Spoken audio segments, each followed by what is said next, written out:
Ladies and gentlemen, please welcome to the stage Some Guy Matt.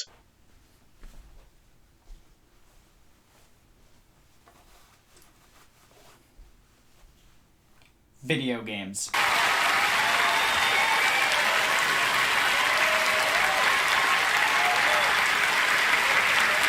They're pretty cool. I've been talking about them for a year on this channel. As a result, I'm legally obligated to make a top 10 games of the year video because it's December and it's easy content. The story of this year for me is finally getting to games or series that I really should have played earlier. So there are games on this list that I played for the first time this year. Shoutouts to my buddy for suggesting that. So let's just jump into it.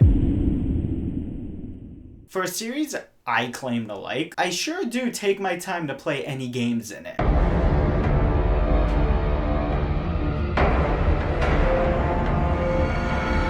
Resident Evil 2 Remake is such an entertaining game. It's truly one I don't really have a problem with, except I don't like the ending. On my phone I have a list of video ideas, and under bad endings I put RE2 Remake. I don't remember why I did that. Everything about this game is really fun. I think it's the best survival horror game I've played. One of my favorite things about playing remakes of old games is just understanding why people love the characters and the story so much. I get the hype behind Resident Evil 2 now. The puzzles were great and I had a blast figuring them out. RPD is one of the best levels I've played in any action game. I wish I'd taken notes or something because I played this game back in January and I don't really remember a whole lot about it. But what I do remember, I enjoy. I can't wait to play RE3 Remake and Village in like 4 years.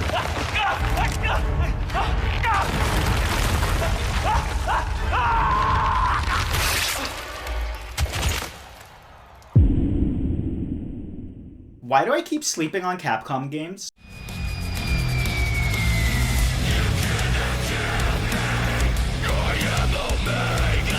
Yo, what the fuck? Devil May Cry 5 is so much fun. I'm not the biggest character action guy around. This might be the first one I finished. Definitely gotta change that now. The characters are so fun in this game and it felt rewarding getting better at combos. Every time I got a smoking sexy stylish, I popped off. The game does a fantastic job of making slapping dudes around feel so satisfying and perfect. Bruh, Dante's combat is some of the most fun in any game. I'm shit at this genre, but I can tell just by looking at his kit that you can string together some crazy combos. He has 4 stances, 4 melee weapons, and 4 projectile weapons. Best of all, you can switch between all of them mid-combo. It is very overwhelming when you first unlock him, but oh man, is it so fun! And you're telling me the battle director for this game is working on Final Fantasy 16? Fuck yeah, dude. The other guys are fun too, but come on. I didn't play Virgil because I put the game down after the main story. I will definitely jump back into it at some point to play as him. The characters are great and the story is fine. Devil Trigger would be the best lyrical song from a game ever if a certain other game on this list didn't exist. Or take Control from Control. Don't be me. Do not sleep on this current era of Capcom.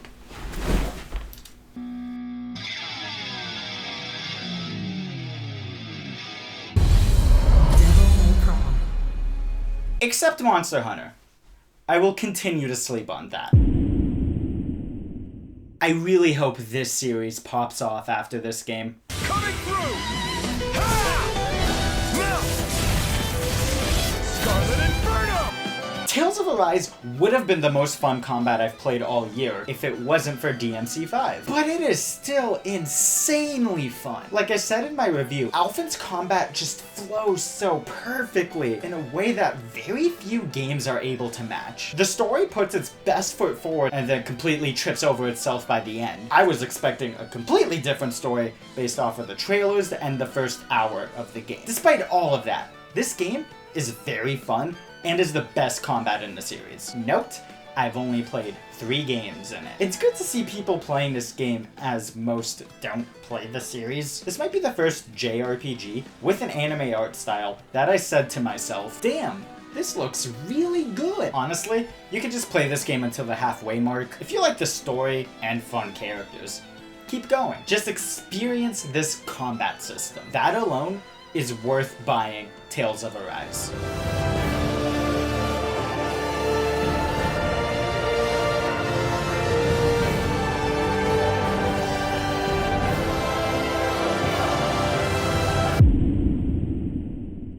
Okay, fine. Undertale is really good.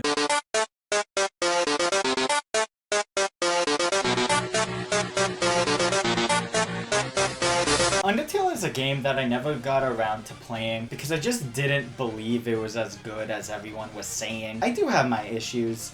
I find boss battles tend to drag when you're doing the pacifist route, and I'm not the biggest fan of bullet hells because I'm shit at them. But the writing in this game is so good, I don't care that much. This is the funniest game I've ever played. It consistently had me laughing at every gag. That date with Papyrus is one of the best side quests I've played in any game. That whole section where you befriend him is great. I get why people love him and Sans Undertale. Oh, that one bit with the orb was so funny. Shoutouts to my buddy Milan for guiding me through this game on stream and absolutely killing it with the voices. There's a lot of missable stuff in this game, and I'm happy I had a guide. Note, I haven't finished the game yet.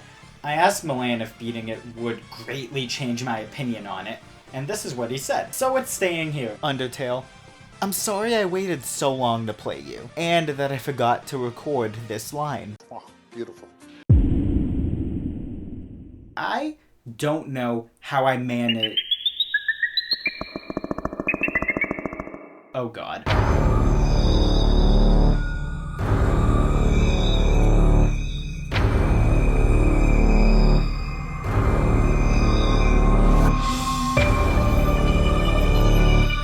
I don't know how I managed to go this long without playing a 2D Metroid. It's a series I always wanted to play, but I just haven't for no reason. I am sorry for my mistake, and after Dread, I will make up for it. It's awesome to see a 2D Metroid again. Dread is hard, and it does not give a fuck if you can't handle it. Some of the most solid boss fights all year, and I loved exploring the map. One of the best things a game can do is be so good that it motivates me to want to go back and play the rest of the series. You bet your ass I'm going to play Fusion and Super as soon as I have an opening. Because of the difficulty, I do find it a little hard to recommend it to some people. Do you know what? Fuck it. Borrow it if you have to. Do not miss this game. Metroid Dread deserves your time.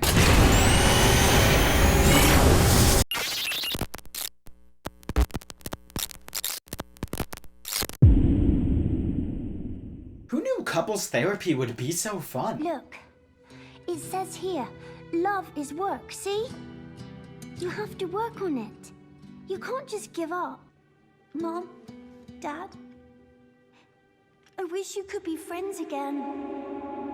Joseph Ferris and Hazelight became one of my favorite developers after A Way Out. My biggest issue with it is that I find that split screen hurts the game at some points. Like having one player do nothing while the other is in a set piece. I made a whole video about it. It Takes Two falls into none of those pitfalls. It does what every platformer should do and introduce new mechanics into each level. They're super fun, but they leave at just the right time. You want more, but if there was more, it would get old. I really enjoyed getting a view into this fractured relationship and slowly seeing them put the pieces back together. It feels like they looked at A Way Out and said to themselves, "We mastered characters bickering like an old married couple. We may as well make a game where they are." I'm never going to forget what we did to that elephant. It Takes Two is easily one of the best co-op games I've ever played. Had a great time playing through both of those games with a buddy, and I can't wait to play the next one. Fuck, that won't be for another 4 years. Why does game development have to take so long? Prepare for the roller coaster ride of your life!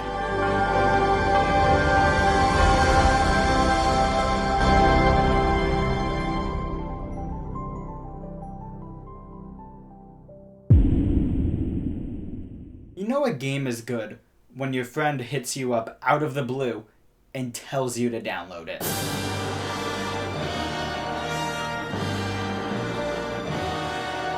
Psychonauts 2 is phenomenal, and I will force you to play it. After beating the game, I was talking to my buddy who told me to play it, and we were reminiscing about the levels. It basically went like this. Dude, that one level was so good. Oh my god, and we can't forget about this level. Oh, and this level.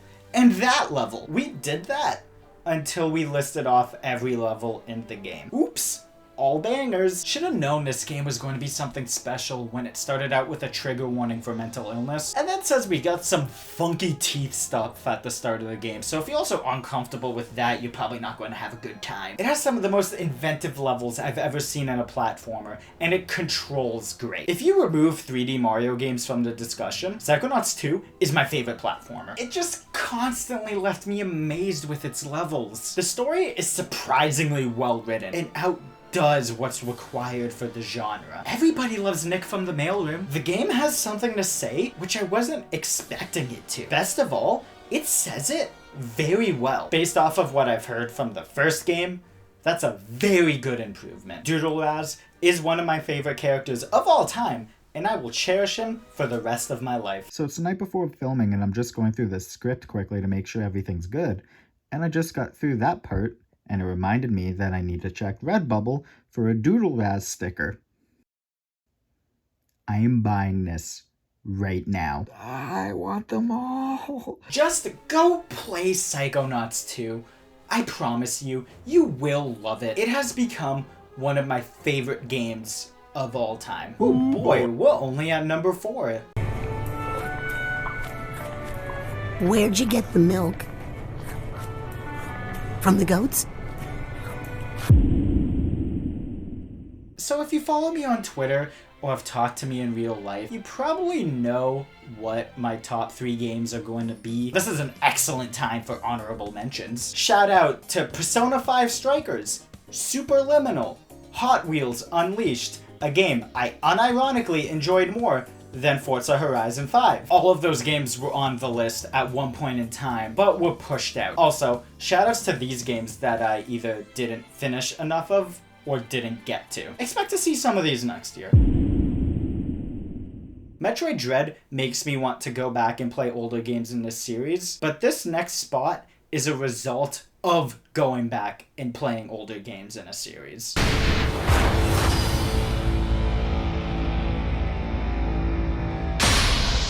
With my Xbox Series X last year, I picked up Yakuza Like a Dragon, and I fell in love with the series. Then during the 2020 Game Awards, I was politely reminded that 0 through 6 were all on Game Pass. 4 Kiryu games later, and I'm definitely in love. Nothing has ever had me switching between being at the edge of my seat and then laughing my ass off so hard like Yakuza has. While they do use some ideas over and over again, I don't really care because the series is so fun. This spot more so goes to 0 and Kiwami 2, but I have to include Kiwami 1 and 3. I don't want to get into too much detail because I will be making a video once I finish all of the mainline games and Judgment. From what I will say, the world design is perfect. The maps are decently small, but are extremely dense. It perfectly captures city vibes. The characters are great, and the story is overly dramatic in the best possible way. Combat and minigames are incredibly fun.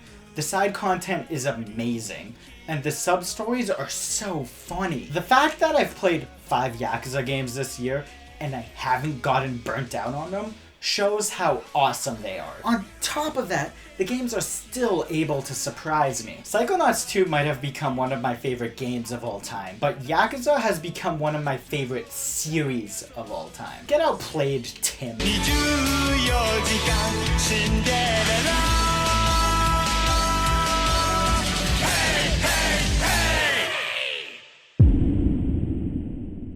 I am so happy this game got made.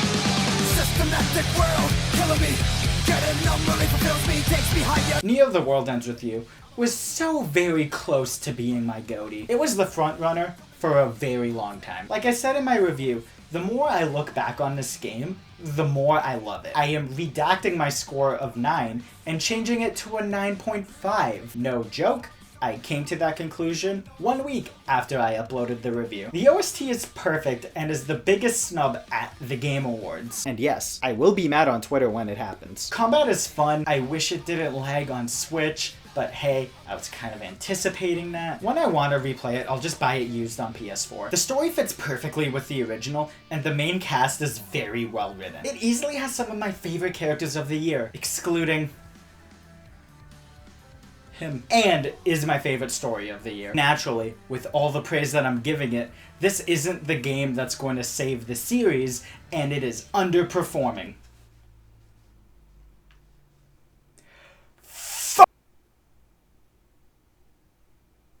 Please go play Neo: The World Ends With You. It's worth your time, and no one else is. I'm going to clean this up. At the very least, listen to the OST. No. I take it back. At the very least, watch the original's anime and go play Neo. I do not want to wait another 14 years for a sequel. It was that one day that made it unbearable for me.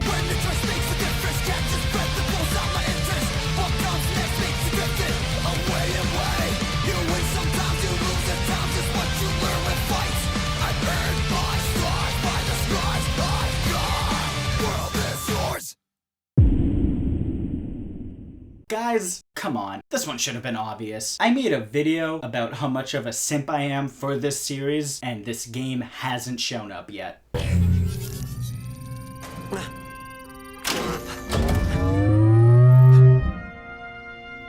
Yes! Yes! Yes! We're going home! Oh.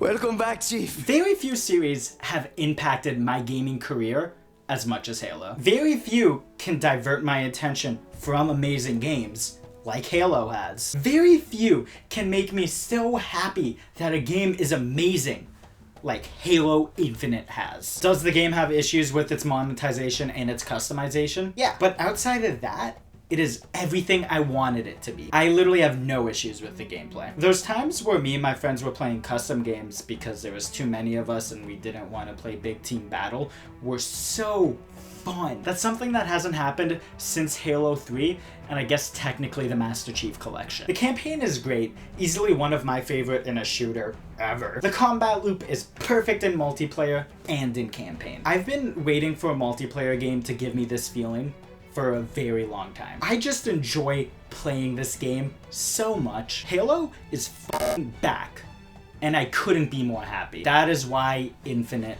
is my game of the year.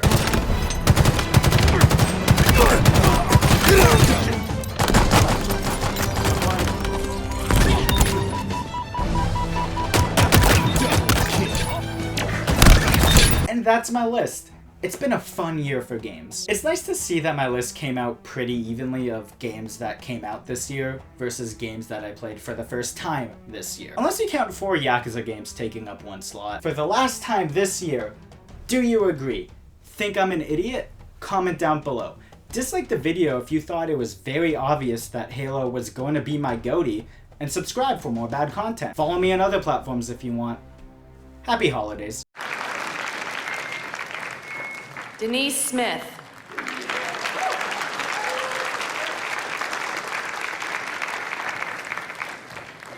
Spartan.